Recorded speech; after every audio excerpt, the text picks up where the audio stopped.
Hello नमस्कार दोस्तों, मेरे चैनल पर आप सभी का स्वागत है। आज इस वीडियो में हम डिस्कस करने वाले हैं यूपी बीएड एंट्रेंस 2020 में पूछे गए प्रश्नों को।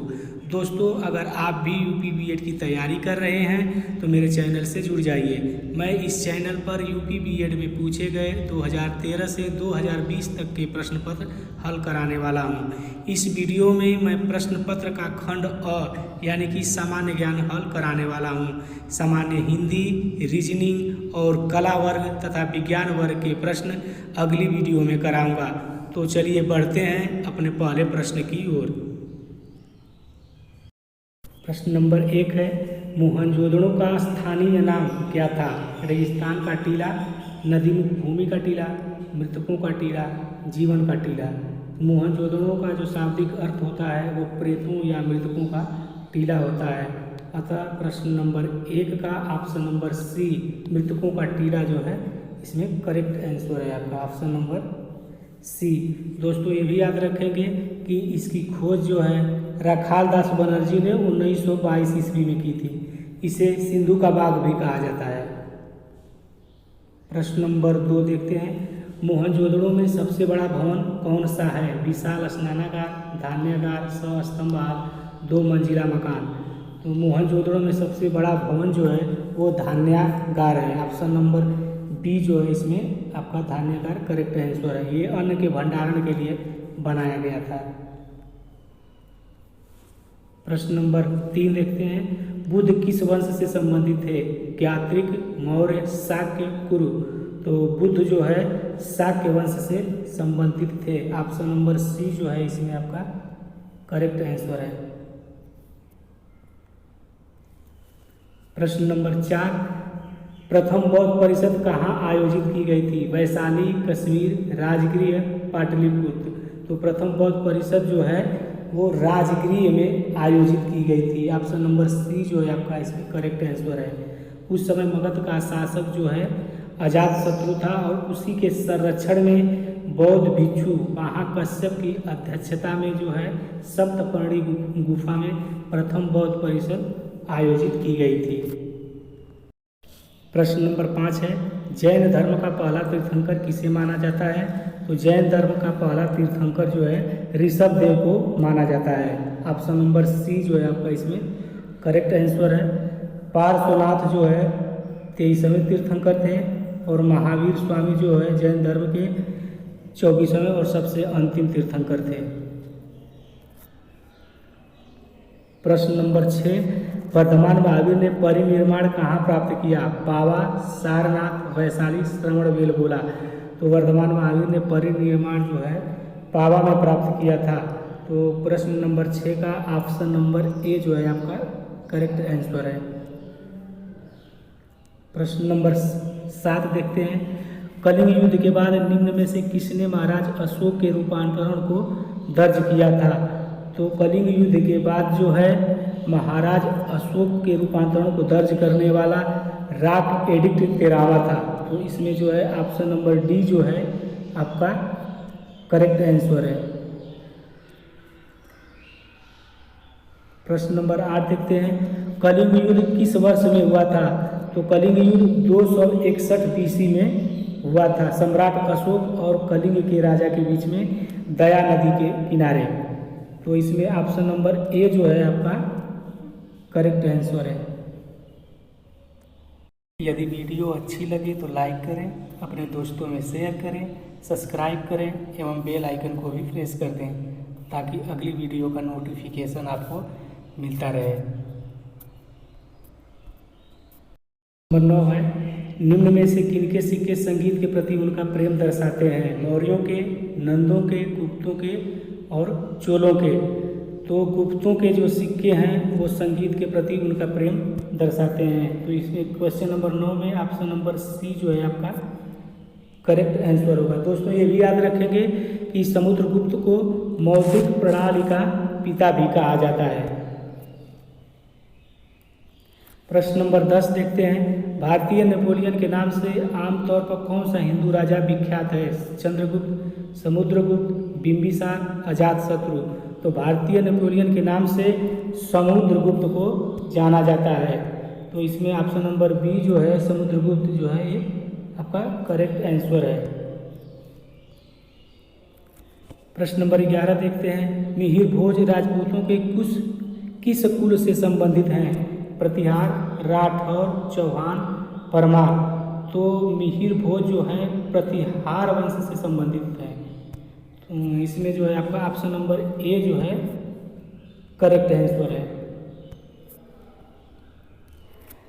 प्रतिहार वंश का महानतम राजा कौन था? वत्सराज, नागभट्ट द्वितीय, भोज, मिहिर भोज, दंतिदुर्ग।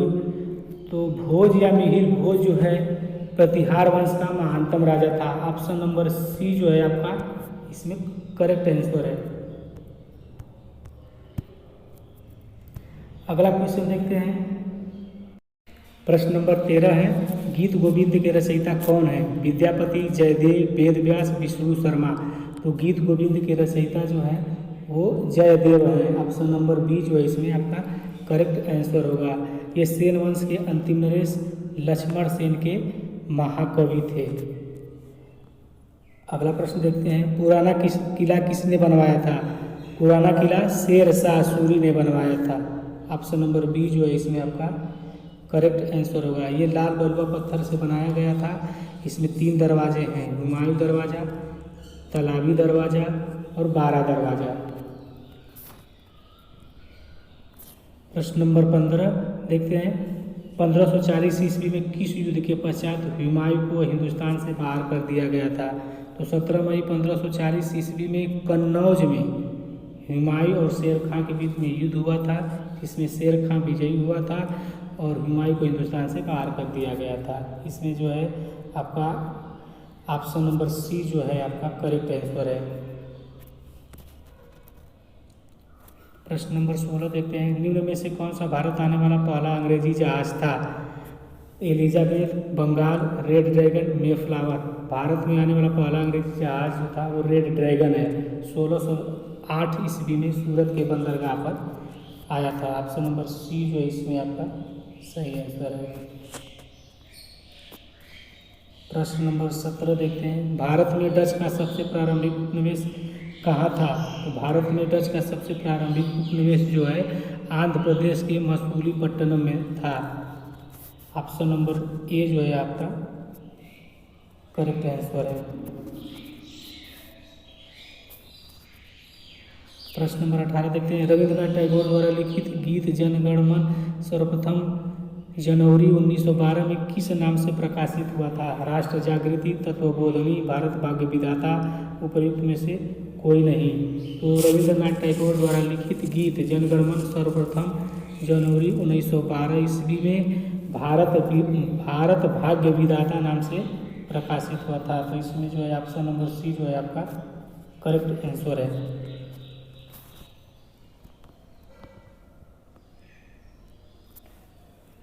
प्रश्न नंबर 19 देखते हैं, रविंद्रनाथ टैगोर की गीतांजलि डैश डैश डैश का संग्रह है? उपन्यास, नाटकों, कविताओं, छोटी कहानियाँ।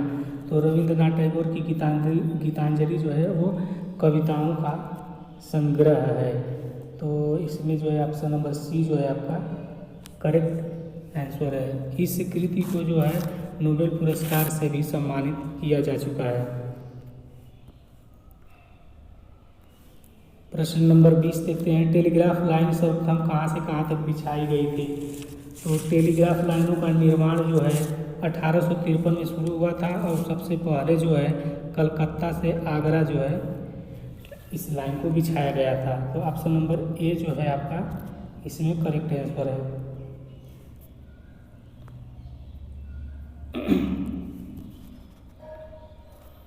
प्रश्न नंबर 21, निम्नलिखित में से किस देश का अलिखित संविधान है? USA, UK, Pakistan, Bharat. तो यूनाइटेड किंगडम का जो है संविधान अलिखित और अकोडित है। ऑप्शन नंबर बी जो है इसमें आपका करेक्ट आंसर है।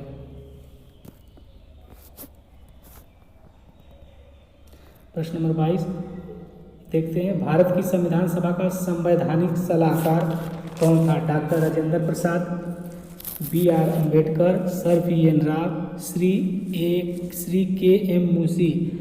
तो भारतीय संविधान सभा का संवैधानिक सलाहकार जो है वो सर BN राव थे। ऑप्शन नंबर सी जो है इसमें आपका करेक्ट आंसर है। प्रश्न नंबर 23 देखते हैं, प्रेस की स्वतंत्रता भारतीय संविधान के किस अनुच्छेद से मिलती है? तो प्रेस की स्वतंत्रता जो है भारतीय संविधान के अनुच्छेद 19 में मिलती है। ऑप्शन नंबर ए जो है इसमें आपका करेक्ट है।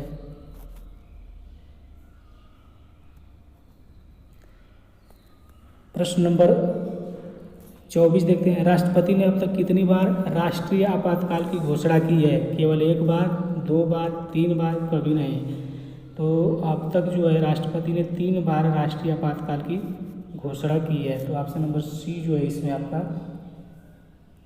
करेक्ट आंसर होगा। सबसे पहले 26 अक्टूबर 1952 ईस्वी में इंदिरा गांधी के प्रथम शासनकाल में, दूसरा जो है 3 दिसंबर 1972 में, और तीसरा जो है 25 जून 1975 में आंतरिक अशांति के लिए जो है राष्ट्रीय आपातकाल की घोषणा की गई थी। तो इसमें जो है आपका ऑप्शन नंबर सी जो है करेक्ट आंसर है।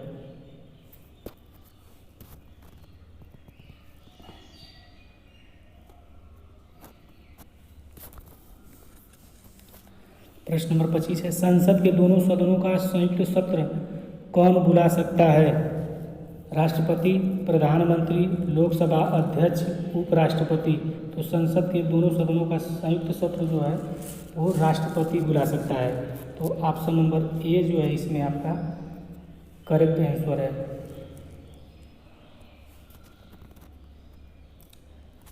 प्रश्न नंबर 26 देखते हैं, भारत का राष्ट्रपति अपने पद पर पुनर्निर्वाचन के लिए कितनी बार खड़ा हो सकता है? 1 बार, 2 बार, 3 बार, जितनी बार चाहे उतनी बार। तो इसमें जो है आपका ऑप्शन नंबर डी, जितनी बार चाहे उतनी बार। आपका ऑप्शन नंबर डी जो है इसमें करेक्ट आंसर है।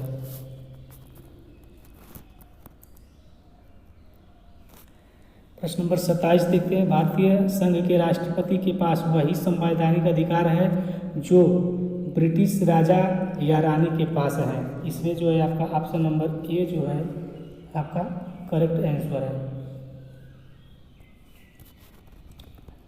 प्रश्न नंबर 28 देखते हैं, केंद्रीय विधानमंडल का अध्यक्ष बनने वाले पहले भारतीय कौन थे? सच्चिदानंद सिन्हा, GV मावलंकर, विट्ठल भाई पटेल, डॉक्टर राजेंद्र प्रसाद। तो केंद्रीय विधानमंडल का अध्यक्ष बनने वाले पहले भारतीय सच्चिदानंद सिन्हा थे। तो इसमें आपका ऑप्शन नंबर ए जो है सच्चिदानंद सिन्हा करेक्ट है।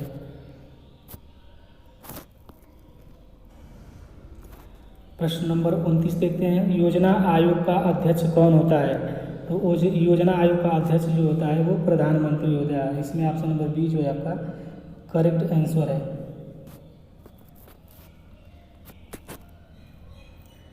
प्रश्न नंबर 30 देखते हैं, राष्ट्रीय एकता परिषद NIC का अध्यक्ष कौन होता है?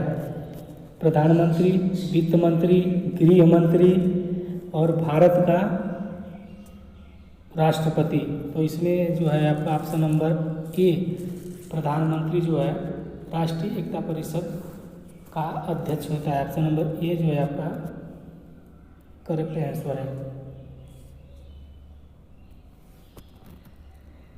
प्रश्न नंबर 31 देखते हैं, किस राज्य का नाम हाल ही में परिवर्तित किया गया है? झारखंड, उड़ीसा, पश्चिम बंगाल, आंध्र प्रदेश।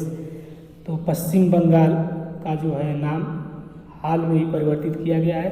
तो ऑप्शन नंबर सी जो है इसमें आपका करेक्ट आंसर होगा। प्रश्न नंबर 32, संसार में सबसे पहली महिला प्रधानमंत्री किस देश की थी? भारत, श्रीलंका, इजराइल, पाकिस्तान। तो संसार में सबसे पहली महिला प्रधानमंत्री श्रीलंका की श्रीमन भंडार नायके थी। ये श्रीलंका की फ्रीडम पार्टी की नेता थी। तो ऑप्शन नंबर बी जो है इसमें आपका सही आंसर होगा।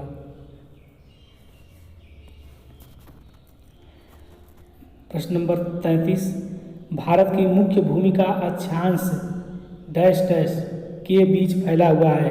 तो इसमें जो है आपका ऑप्शन नंबर ए 8 डिग्री 4 अंश उत्तर और 37 डिग्री 6 अंश उत्तर जो है आपका करेक्ट आंसर है। ऑप्शन नंबर ए जो है आपका इसमें करेक्ट आंसर है।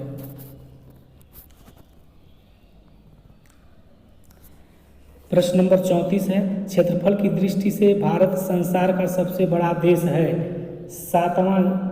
सातवां जो है क्षेत्रफल की दृष्टि से भारत संसार का सबसे बड़ा देश है। इसमें ऑप्शन नंबर डी जो है आपका सही ऑप्शन है। प्रश्न नंबर 35 है, हिमाचल प्रदेश के किस जिले की सीमा चीन के साथ लगती है? किन्नौर, चंबा, कुल्लू, सिरमौर। तो हिमाचल प्रदेश की जो है किन्नौर जिले की सीमा जो है चीन के साथ लगती है। ऑप्शन नंबर ए जो है इसमें आपका सही होगा। प्रश्न नंबर 36 है, भारत का सबसे बड़ा संघ राज्य क्षेत्र कौन सा है? चंडीगढ़, पुदुचेरी, अंडमान निकोबार और द्वीप समूह, लक्षद्वीप। तो अंडमान और निकोबार द्वीप समूह जो है भारत का सबसे बड़ा संघ राज्य क्षेत्र है। इसमें छोटे बड़े लगभग 572 द्वीप हैं। ऑप्शन नंबर सी जो है इसमें आपका करेक्ट आंसर होगा।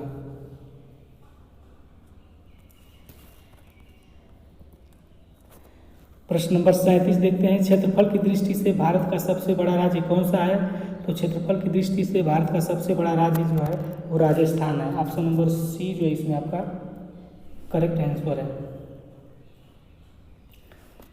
प्रश्न नंबर 38 देखते हैं, निम्नलिखित में से किस स्थल को यूनेस्को की विश्व विरासत की स्थलों की सूची में शामिल किया गया है? चिल्का झील, डल झील, नागिन झील, सुंदरवन नेशनल पार्क। तो इसमें जो है आपका ऑप्शन नंबर डी जो है सुंदरवन नेशनल पार्क जो है आपका करेक्ट आंसर है, क्योंकि इस नेशनल पार्क में जो है पक्षियों, सरीसृपों व ऋणविहीन जीवों की कई प्रजातियां पाई जाती है। प्रश्न नंबर 39 है, गाडविन ऑस्टिन है एक दर्रा, शिखर, टेलीस्कोप, आविष्कारक, भूवैज्ञानिक। तो गाडविन ऑस्टिन एक शिखर है। ऑप्शन नंबर बी जो है इसमें आपका सही आंसर होगा। प्रश्न नंबर 40 है, भारत में सबसे ऊंची चोटी कौन सी है? Kamet, Nandakot, Nanda Devi, K2, गाडविन Austin. तो इसमें जो है आपका भारत का सबसे ऊंची चोटी K2 गाडविन ऑस्टिन है। इसकी ऊंचाई जो है 8611 मीटर है। ये विश्व की दूसरी सबसे ऊंची चोटी है। ऑप्शन नंबर डी जो है इसमें आपका करेक्ट आंसर होगा।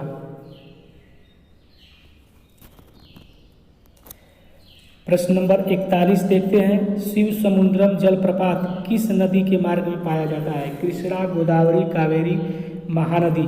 तो शिव समुद्रम जलप्रपात जो है कावेरी नदी के मार्ग में पाया जाता है। ऑप्शन नंबर सी जो है इसमें आपका सही आंसर है। प्रश्न नंबर 42, नागा, खासी और गारो पहाड़ियाँ स्थित हैं पूर्वांचल पर्वतमाला में, काराकोरम पर्वतमाला में, जस्कर पर्वतमाला में, हिमालय पर्वतमाला में। तो नागा, खासी और गारो की पहाड़ियाँ जो है हिमालय पर्वतमाला में स्थित है। ऑप्शन नंबर डी जो इसका करेक्ट आंसर है। इनका नाम जो है वहाँ पर निवास करने वाली जनजाति नागा, खासी और गारो के नाम पर रखा गया है। प्रश्न नंबर 43 देखते हैं, लैटेराइट मिट्टी कहाँ पाई जाती है?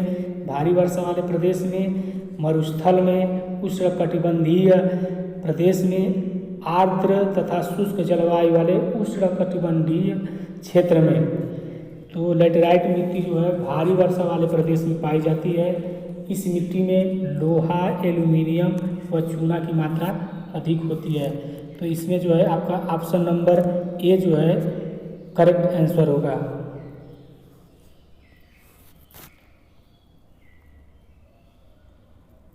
प्रश्न नंबर 44 देखते हैं, दो नदियों के बीच उपजाऊ भूमि को कहते हैं? जल संभर, जल विभाजक, दोआब, तराई। तो दो नदियों के बीच उपजाऊ भूमि को दोआब कहा जाता है। ऑप्शन नंबर सी जो है इसमें आपका करेक्ट है। प्रश्न नंबर 45, भारत में प्रायद्वीपीय नदी से संबद्ध सबसे ऊंचा निकास बेसिन कौन सा है? महानदी, गोदावरी, कृष्णा और नर्मदा। तो भारत में प्रायद्वीपीय नदी से संबद्ध सबसे ऊंचा निकास बेसिन गोदावरी है। इसमें ऑप्शन नंबर बी जो है आपका करेक्ट आंसर है। प्रश्न नंबर 46 देखते हैं। भारतीय प्रायद्वीप की सबसे लंबी नदी कौन सी है? कृष्णा, कावेरी, नर्मदा, गोदावरी। तो भारतीय प्रायद्वीप की सबसे लंबी नदी गोदावरी है। ऑप्शन नंबर डी जो है इसमें आपका करेक्ट आंसर है।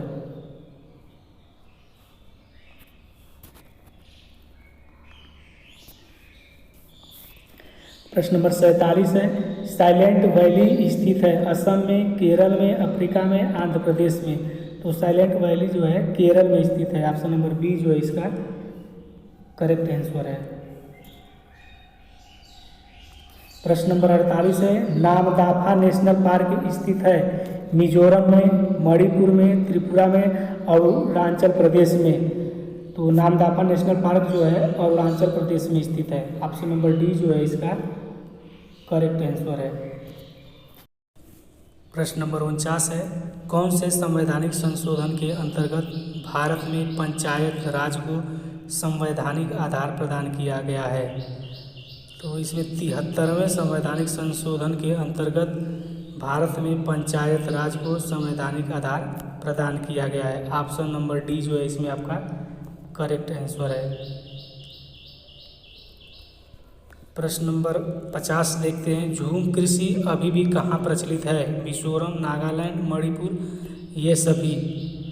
तो मिजोरम में अभी भी झूम कृषि प्रचलित है। ऑप्शन नंबर ए जो है आपका करेक्ट है। इस प्रकार की कृषि में वृक्षों व वनस्पतियों को काटकर जला दिया जाता है व साफ की गई भूमि को पुराने उपकरणों से जुताई करके बीज बो दिए जाते हैं। Thanks for watching.